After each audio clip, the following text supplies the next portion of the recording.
que l'information est partagée aussi, les enseignants et les maîtres de partout commençaient à s'unir pour effectivement dénoncer le problème et le crier le plus haut possible. Et c'est ainsi que nous nous sommes regroupés le 20 juillet pour faire la première manche, c'est-à-dire la première sortie médiatique que nous avons eu à faire dans les plateaux télévisés aussi, mais aussi surtout au niveau de Walfadjri, de RDV, de Sen TV, etc. Donc c'est cette première sortie que nous avons eu à faire pour tout simplement informer l'opinion publique, mais aussi pour informer certains d'entre nous qui n'avaient pas compris le problème et qui ne croyaient pas. Donc comme nous avions aussi ouvert une requête d'information, il fallait aussi aller vers les syndicats qui protègent les enseignants pour tout simplement s'enquérir de la situation et de la prise en charge du problème. Nous nous sommes rendus dans beaucoup de sièges de secrétaires généraux. Évidemment, nous sommes rendus au CELS A, au CELS de Souleymane Diallo, pour voir la prise en charge du problème des enseignants et les maîtres par les syndicats. Après ces rencontres, nous nous sommes rendus compte que le problème n'était pas pris en charge par les syndicats. Nous sommes aussi rendus dans quelques organisations civiles, comme AMAR. Nous avons aussi rencontré le médiateur de la République par son secrétaire général. Nous avons écrit à la COSIDEP une correspondance. C'est ainsi maintenant, après toutes ces démarches, que nous avons pris les choses en main, tout en sachant que le problème ne peut être résolu que par nous-mêmes. Comme j'ai l'habitude de le dire en Wolof, mbéjum kanam borom moo koy fajal boppam. Nous étions un groupe très soudé et qui menait les activités en même temps et ensemble. Mais nous nous sommes rendus compte avec cette organisation qu'il fallait mettre quelque chose sur place pour pouvoir au moins faire des démarches administratives ça et là.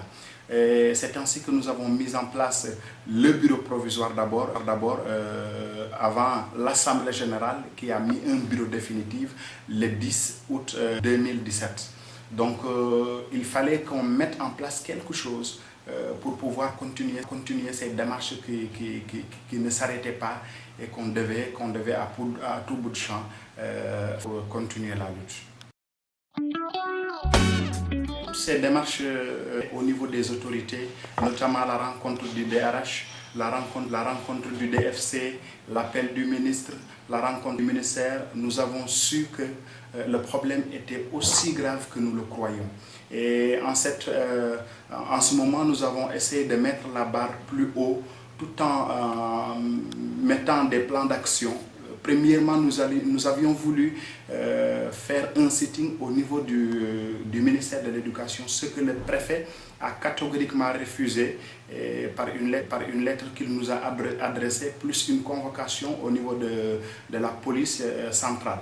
Mais cela ne nous a pas ébranlés et nous avons aussi eu le soutien de la presse lorsqu'ils sont au courant du problème, ils s'en ont approprié et nous sommes invités à beaucoup de plateaux télévisés, notamment cette fameuse invitation de Giancarlo.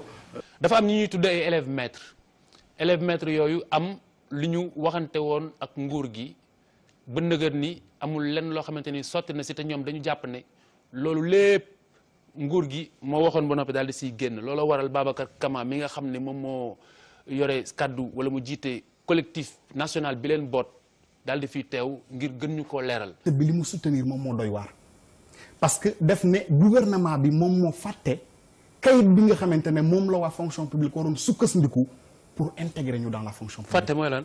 fàtte mooy oubli. Aussi à Walf TV. de Diine ak Jamono. RDV 12-14 et bien d'autres radios de la place, notamment Chine FM, la radio Sokhna FM, etc. La presse est aussi informer l'opinion publique. Il fallait des conférences de presse, sortir dans les plateaux médiatisés, notamment dans les plateaux télévisés de Walfadjri, Sen TV et TFM aussi, pour tout simplement informer l'opinion publique et expliquer aussi en détail le